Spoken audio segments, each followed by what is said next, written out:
Hi, in this video, I'm going to be installing Bilstein 5100 struts on this 2004 4th gen 4Runner behind me. This 4Runner has the OEM X-REAS suspension on it, where it has the cross-linked struts. I've noticed that at high speeds, the vehicle feels kind of unstable. Even at low speeds, it feels unstable. When I hit bumps, it oscillates way too much, and it feels like the struts are not doing their dampening job.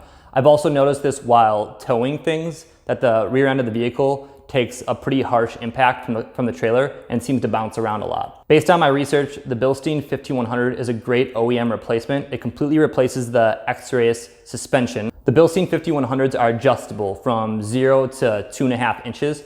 I'm gonna be keeping mine at the stock ride height just because I use mine only on the road and for towing things. In this video, I'm gonna go through the entire installation process from start to finish.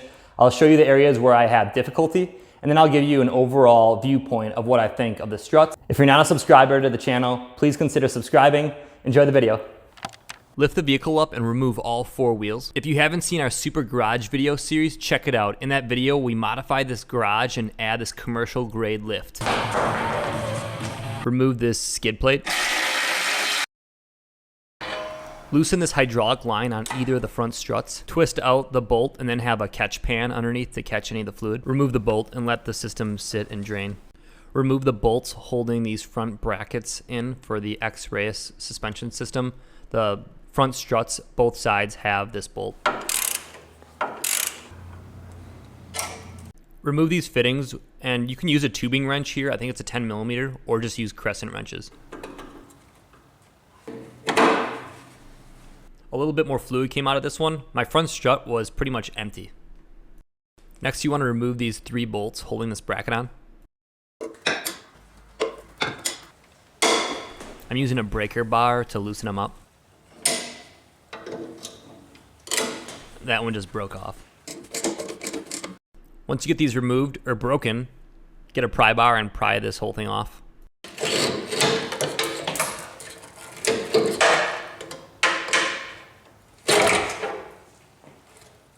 For now, you can just bend it out of the way. Pry the hydraulic lines from these plastic clips. Remove these bracket bolts from near each of the front struts as well.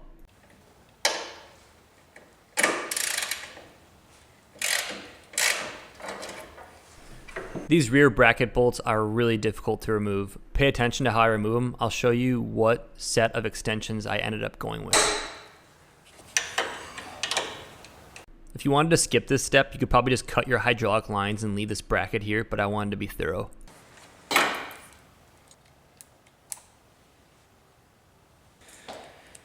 Here's the only combination of extensions I found that could remove that. It's a 3/8 inch ratchet with a 3/8 to 1/4 inch reducer and then a 12mm 1/4 inch socket. Everything else was either too short, too long, and swivels did not fit. Next, there's this frame mounted bolt in the back. It's very accessible.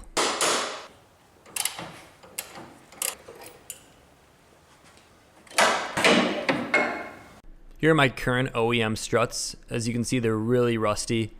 At high speeds, my vehicle bounces a lot. I just don't think the struts are dampening the suspension at all. And when I tow stuff, it's not very comfortable either. For this part, you could just cut these hydraulic lines if you weren't planning on reusing them, but I'm showing you how to remove them in a way that you could potentially reuse them. Remove your sway bar. It's 4 12mm bolts. Leave the front one in, just loosened a little bit. The tips of these bolts are exposed and often very rusty. So sometimes they break. For this one, I punched out the bolt and the welded nut came with it, and I ended up just dropping a new bolt through the frame through that circular hole. Time to remove the sway bar end links. This is a 17mm, and then you have to hold this side with a vice grips.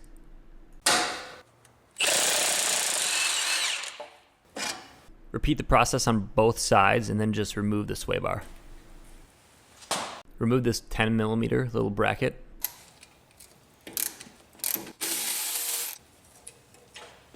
Remove the cotter pin on your tie rod end.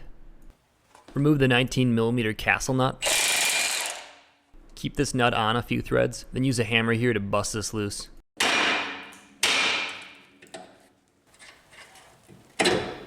This back 14mm strut tower nut is really scary. I used a hammer and a 14mm wrench. Once you get it loose with the hammer and the hard wrench, you can use one of these ratcheting wrenches to get it off the rest of the way.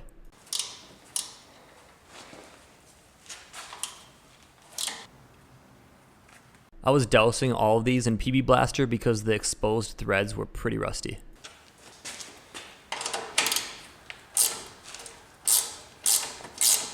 The rust made these outer nuts extremely tight. My go-to breaker bar, it's a jack handle on a ratchet.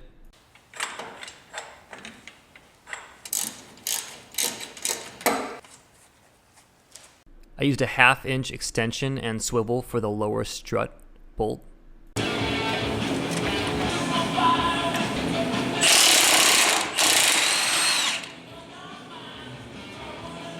Use a hammer followed by a punch to remove this lower bolt.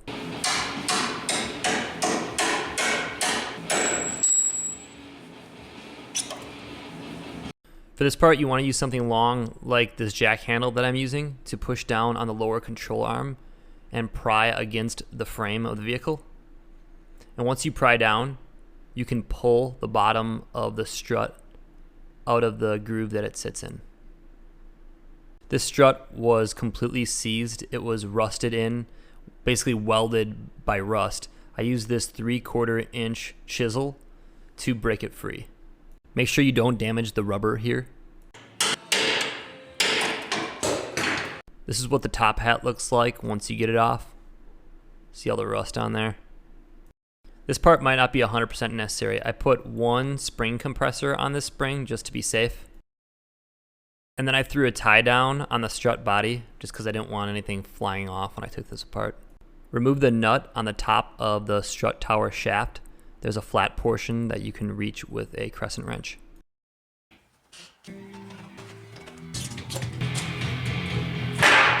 The Bilstein 5100s come with this locking ring that can set the height of the front struts. You can lift the front struts if you want. I chose to keep mine at the OEM ride height.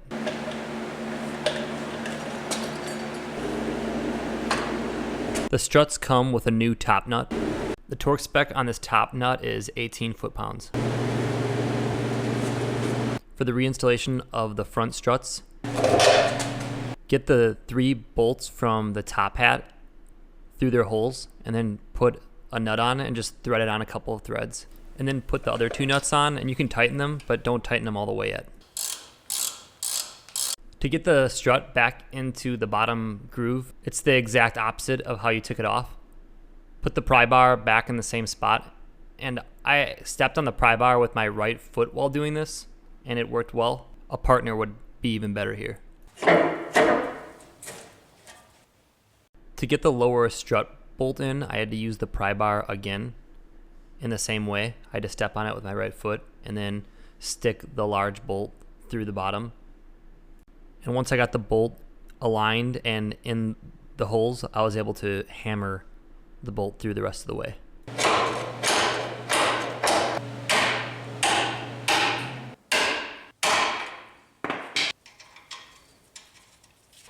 I'm just making this snug right now. I'm not torquing it all the way. Now tighten the top 3 hat nuts down. The torque spec is 47 foot-pounds. I just got them really tight. Reinstall this little 10mm bracket. Reinstall the tie rod end. Reinstall the castle nut. Install a new cotter pin. This is assuming that you did the other side as well. You replaced the other front strut. Now reinstall the sway bar.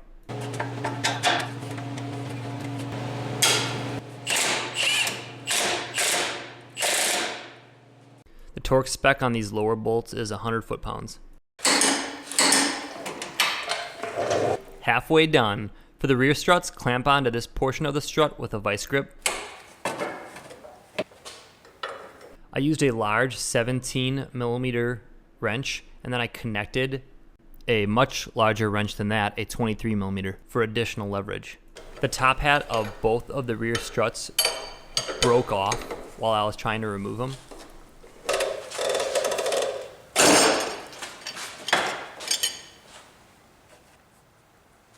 Remove the bottom bolt of the rear strut. The strut just slides right off. Some of the hydraulic lines and brackets come off with it.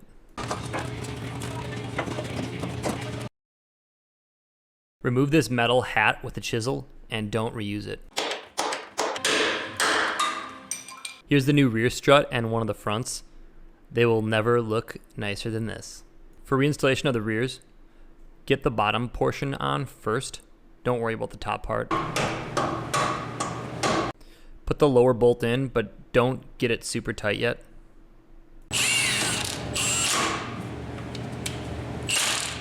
Hit this threaded portion with WD-40. Install this washer. Here's why we put the WD-40 on here. Install the new rubber bushing from Bilstein. Compress the shock and get the shaft to go up into that hole.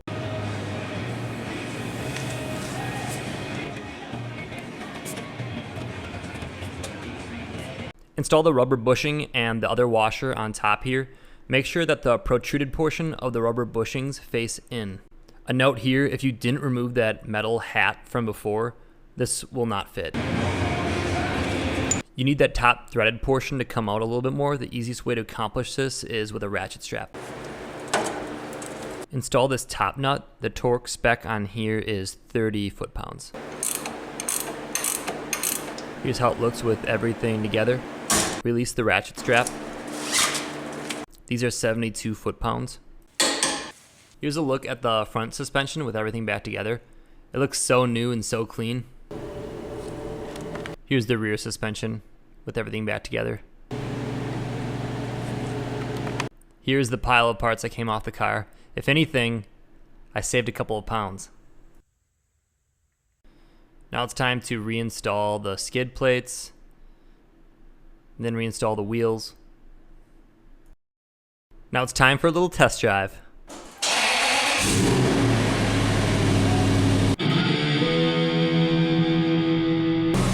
I haven't put too many miles on these struts yet, maybe a couple hundred, but the ride quality is much better than my old X-REAS system was.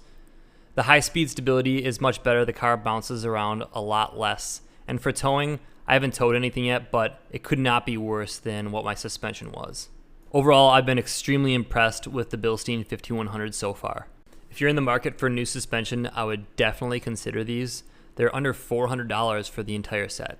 Thank you so much for watching the video. If you're not a subscriber, please consider subscribing. Have a great day.